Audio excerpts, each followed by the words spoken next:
Welcome to Genius Tutorials. So today we are going to learn a wonderful concept to find rank of a word, that is shortcut to find rank of a word.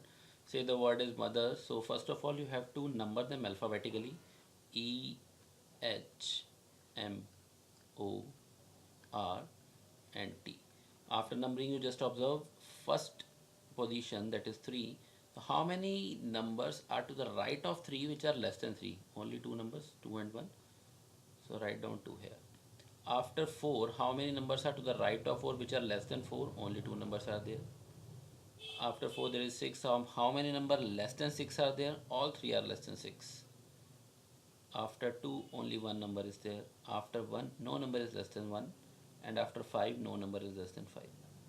After writing this you just write down 0 factorial, 1 factorial, 2 factorial, 3 factorial, 4 factorial and 5 factorial. And you just multiply these two series.